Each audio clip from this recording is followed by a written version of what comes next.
Bem-vindos ao canal A Lei e o Testemunho. O tema de hoje, a história do papado. Mais isto logo após a vinheta.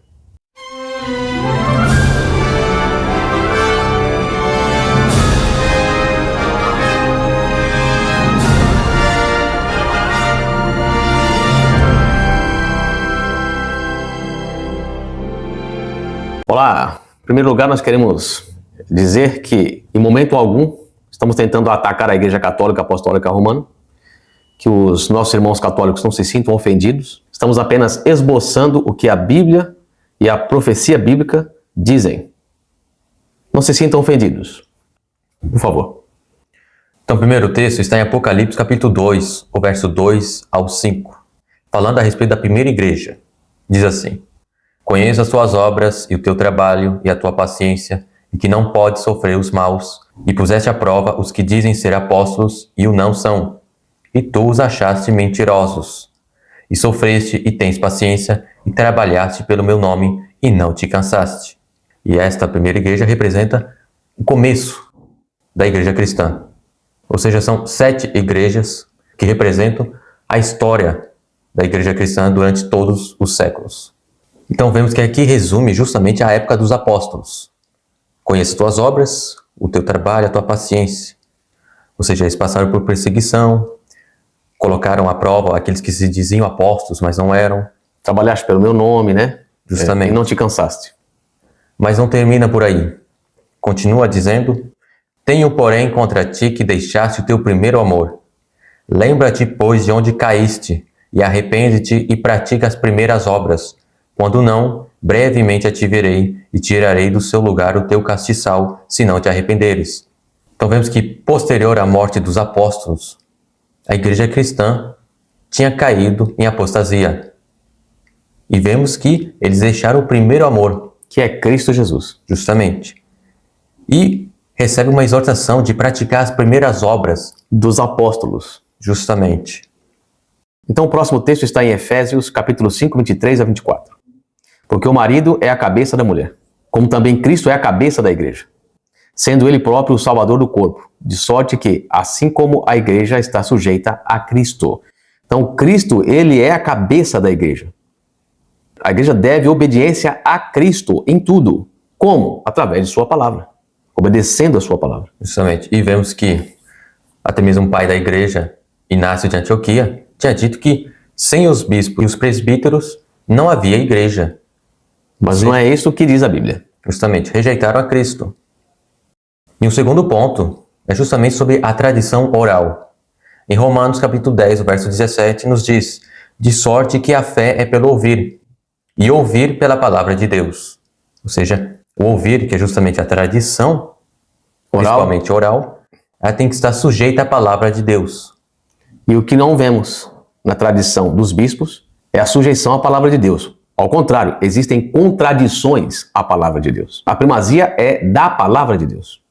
Ou seja, são tradições de homens e não de Deus. Então, isso que simbolizava justamente deixar o seu primeiro amor, que é Cristo e sua palavra. Então, agora vamos ler um texto onde o catolicismo utiliza-se para dizer que a igreja de Roma é maior do que as outras. E está lá em Inácio de Antioquia, Carta aos Romanos, na introdução. E assim nos diz: A igreja que é amada e iluminada pela vontade daquele que quer todas as coisas, que são de acordo com o amor de Jesus Cristo, nosso Deus, que também preside no lugar da região dos romanos, digna de Deus, digna de honra, digna da mais alta felicidade, digna de louvor, digna de obter todos os seus desejos, digna de ser considerada santa e que preside o amor. Então vemos aqui nesta saudação de Inácio de Antioquia o quanto ele exalta a cidade e a igreja de Roma. Mas o que diz a Bíblia sobre isto? Temos em Romanos capítulo 1, verso 7 ao 8, que nos diz: A todos os que estão em Roma, amados de Deus, chamados santos, graça a vós e paz de Deus nosso Pai e do Senhor Jesus Cristo. Primeiramente dou graças a meu Deus por Jesus Cristo, acerca de vós todos, porque em todo o mundo é anunciada a vossa fé. Então vemos que a saudação de Paulo é para os cristãos que estão em Roma. E não para Roma e a igreja de Roma. Justamente. Próximo texto. E agora em 1 Pedro, capítulo 5, verso 13. Pedro falando a respeito. A vossa coeleita em Babilônia vos saúda, e meu filho Marcos. Pedro chama Roma, a cidade de Roma, de Babilônia. Então vemos aqui que os apóstolos não tinham nenhuma saudação especial para a igreja de Roma. Todas eram consideradas como a mesma, com a mesma consideração. Todas as cidades. Agora vamos ler um pouco mais sobre a história da igreja de Roma, no livro de Irineu de Lyon, Contra as Heresias. Isso ele escreveu no ano 180 depois de Cristo. Mas visto que seria coisa bastante longa elencar, numa obra como esta, as sucessões de todas as igrejas, limitar-nos-emos à maior e mais antiga e conhecida por todos, a igreja fundada e constituída em Roma, pelos dois gloriosíssimos apóstolos Pedro e Paulo. Interessante que a igreja de Roma não foi fundada por Pedro e Paulo. Ela já existia antes de eles chegarem até lá. E indicando a sua tradição recebida dos apóstolos e a fé anunciada aos homens, que chegou até nós pelas sucessões dos bispos. Refutaremos todos os que de alguma forma, quer por efatuação ou vanglória, quer por cegueira ou por doutrina errada, se reúnem prescindindo de qualquer legitimidade. Com efeito, deve necessariamente estar de acordo com ela, por causa da sua origem mais excelente, toda a igreja, isto é, os fiéis de todos os lugares, porque nela sempre foi conservada, de maneira especial, a tradição que deriva dos apóstolos. Então aqui vemos que Irineu, que era um pai da igreja, diz que todos os fiéis de todos os lugares têm que estar sujeitos à igreja de Roma, pois diz que nela foi conservada a tradição que deriva dos apóstolos. Isso aqui é um ensinamento de um chamado pai da igreja que contradiz as escrituras sagradas. Justamente. Porque todas as igrejas devem estar sujeitas a Cristo. Ela não pode estar sujeita a uma outra igreja. Não. E uma coisa interessante é que ele também nos diz sobre a sucessão dos bispos. E Paulo já havia nos advertido a respeito desta sucessão, que está lá em 2 Coríntios capítulo 11, verso 13. Porque tais falsos apóstolos, a sucessão, são obreiros fraudulentos, transfigurando-se em apóstolos de Cristo. Isso faz parte da apostasia. Então vemos que muitos dos bispos eram falsos apóstolos. É óbvio que nem todos eles eram falsos apóstolos. Nós estamos mencionando aqui alguns. E agora, Daubigné, A História da Reforma, volume 1, página 23. Não obstante, a supremacia do bispo romano limitava-se à inspeção das igrejas que se achavam nos territórios submetidos civilmente ao prefeito de Roma. Mas a graduação que essa cidade de imperadores ocupava no mundo apresentava a ambição de seu primeiro pastor mais vastos destinos. A consideração de que gozavam no segundo século os bispos da cristandade era proporcionada à consideração da cidade em que residiam, Roma. Ora, Roma era a maior, a mais rica e a mais poderosa cidade do mundo. Era a capital do império, a mãe dos povos. Todos os habitantes da terra lhe pertencem, disse Juliano, e Claudiano a proclamou a fonte das leis. Se Roma era a rainha das cidades do universo, por que seu pastor não seria o rei dos bispos? Por que a igreja romana não seria a mãe da cristandade? Porque os povos não seriam seus filhos? É a sua autoridade, sua lei soberana? É fácil ao coração ambicioso do homem fazer tais arrazoados, e a ambiciosa Roma os fez. Então por isso eles consideravam que a igreja que residia em Roma tinha que ter a primazia sobre as demais. Por isso. Continuando na página 24, nos diz: os bispos do Ocidente favoreceram a empresa dos pastores de Roma, guiados talvez por ciúme dos pastores do Oriente, ou porque preferiam achar-se antes sob a autoridade de um papa do que sob o domínio de um poder temporal. Por outro lado, os partidos teológicos que despedaçavam o Oriente procuraram cada um por sua parte interessar Roma em seu favor. Eles esperavam seus triunfos do apoio da principal igreja do Ocidente. Roma registrava cuidadosamente aquelas súplicas e intercessões, e sorria-se vendo os povos lançar-se voluntariamente em seus braços. Não deixava passar ocasião alguma de aumentar e de estender seu poder. Elogios, adulações, cumprimentos exagerados, consultas de outras igrejas, tudo se transformava a seus olhos e em suas mãos em títulos e documentos de sua autoridade. Os bispos do Ocidente iam até o bispo de Roma, pois eles queriam estar sujeitos a um papa do que ao poder temporal. E vemos também que havia muitos problemas doutrinários nessas igrejas do Oriente. E cada parte queria ter o apoio de Roma para favorecer a sua parte. Com isto, a Igreja de Roma acumulava todos esses documentos para legitimar que ela tinha a supremacia, ela tinha a primazia. Mas não é verdade. Ou seja, ela não tinha o apoio das escrituras sagradas. Por isso precisava de documentos e títulos para apoiar essa sua posição. E agora, New Advent, a enciclopédia católica, fala sobre Papa. Durante o pontificado de São Vítor, de 189 a 198, temos a afirmação mais explícita da supremacia da Sé romana em relação às outras igrejas. Uma diferença de prática entre as igrejas da Ásia Menor e o resto do mundo cristão em relação ao dia do festival pascal levou o Papa a tomar medidas.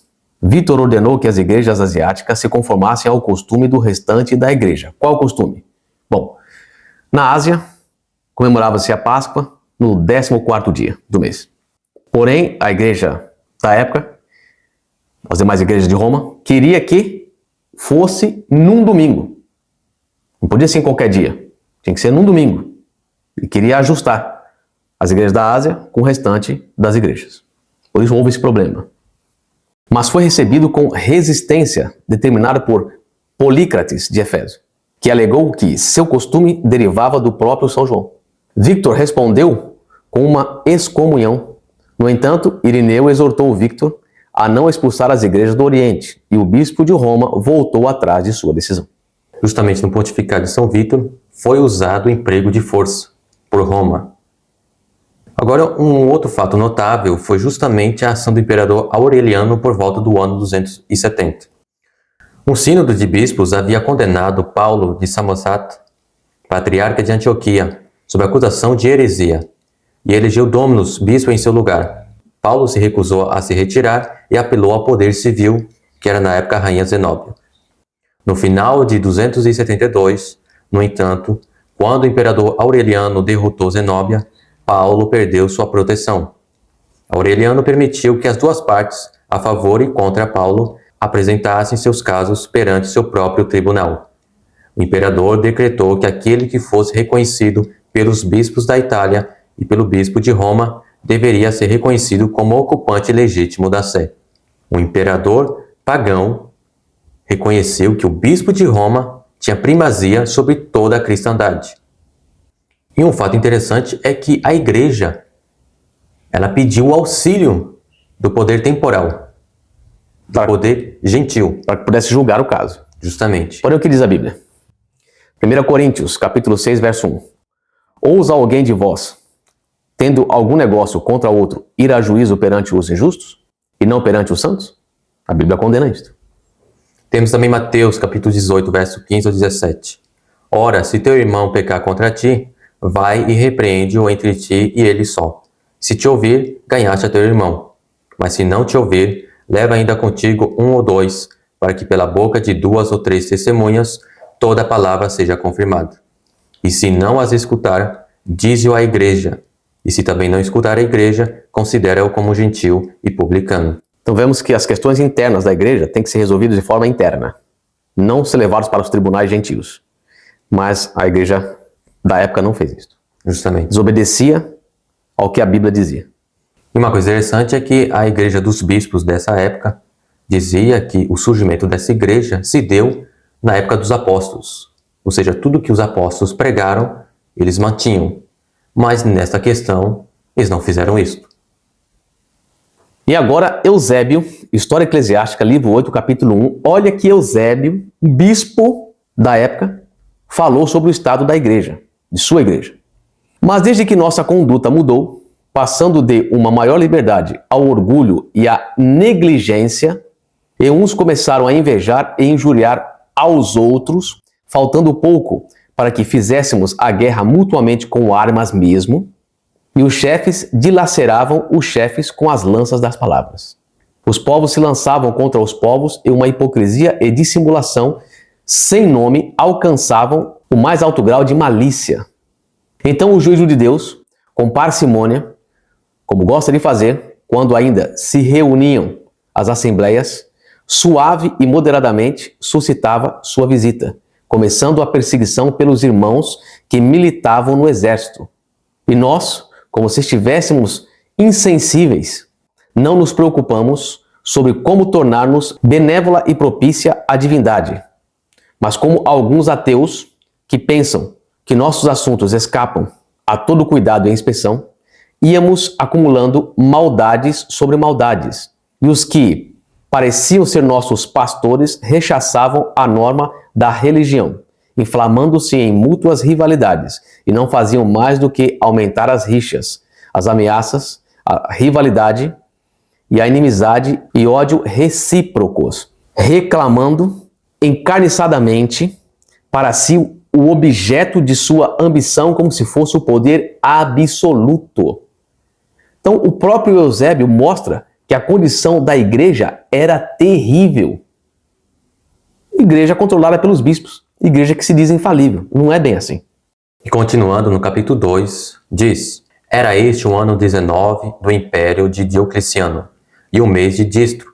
Entre os romanos se diria o de março, quando, estando próxima à festa da paixão do Salvador, por todas as partes estenderam-se editos imperiais, mandando arrasar até o solo as igrejas, e fazer desaparecer pelo fogo as escrituras, e proclamando privados de honras àqueles que delas desfrutavam, e de liberdade aos particulares se permanecessem fiéis em sua profissão de cristianismo. Assim foi o primeiro edito contra nós, mas não muito depois vieram-nos outros editos, nos quais se ordenava, primeiro, lançar nas prisões todos os presidentes das igrejas em todo lugar, e depois forçá-los por todos os meios a sacrificar. Então vemos aqui que no começo do quarto século começaram-se as perseguições à igreja. E agora, segundo Tessalonicenses capítulo 2, verso 7. Porque já o mistério da injustiça opera, somente a um que agora o retém, até que do meio seja tirado. Então nós observamos que o mistério da injustiça já operava. Então o sistema do anticristo já estava montado. Mas ele precisava de ter a supremacia. Por que não tinha? Por causa das perseguições do Império Romano contra a igreja. Ela não conseguia expandir por causa disso. Quem queria mais se filiar à igreja sofrendo perseguição? Ninguém. Por isso ela não conseguia expandir ainda mais. Agora em Apocalipse capítulo 2, o verso 9 ao 10, falando sobre a segunda igreja. Conheça tuas obras e tribulação e pobreza, mas tu és rico, e a blasfêmia dos que se dizem judeus e não o são, mas são a sinagoga de Satanás. Nada temas das coisas que hás de padecer. Eis que o diabo lançará alguns de vós na prisão, para que sejais tentados, e tereis uma tribulação de 10 dias. Sê fiel até a morte, e dar-te-ei a coroa da vida. Então vemos aqui que dentro da igreja há dois grupos. Aqueles que são fiéis a Deus e aqueles que são da sinagoga de Satanás. Os fiéis a Deus aqui são retratados como passando por tribulação e pobreza. Eles eram pobres. Não podem ser os bispos. E agora Cipriano, o terceiro tratado sobre o caducado, capítulo 6. Em 250, cada um desejava aumentar a sua propriedade, e esquecidos do que os crentes tinham feito antes nos tempos dos apóstolos, ou sempre deveriam fazer, eles, com o ardor insaciável da cobiça, se dedicaram ao aumento de sua propriedade. Então eles eram ricos aqui. Eles buscaram possuir dinheiro em tesouros, apreenderam propriedades por enganos astutos, aumentaram seus ganhos multiplicando usuras. Isso aqui era o estado dos bispos, diferente do que a Bíblia diz aqui. Conheço as tuas obras em tribulação e pobreza. Os bispos não eram pobres. Então essa primeira parte aqui do texto de Apocalipse capítulo 2, o verso 9, fala a respeito da verdadeira igreja de Cristo. Só que nós temos dois grupos dentro dessa igreja. O segundo grupo era dos bispos, que era chamado de a sinagoga de Satanás, que se dizem judeus, mas não são, que eram ricos. Justamente. E um outro detalhe interessante é que nos diz que haveria uma tribulação de 10 dias. Não devemos esquecer que um dia corresponde a um ano. Em profecia. Justamente. Essa tribulação de 10 dias corresponde aos 10 anos de perseguição de Diocleciano, que começou no ano 303 e que terminou com o edito de Milão de Constantino em 313. Justamente 10 anos. Então vemos que esta carta à segunda igreja corresponde justamente na época de Diocleciano. Até a chegada de Constantino. De Constantino para frente, falaremos no próximo vídeo. Os aguardamos em nome de Jesus. Amém. Amém.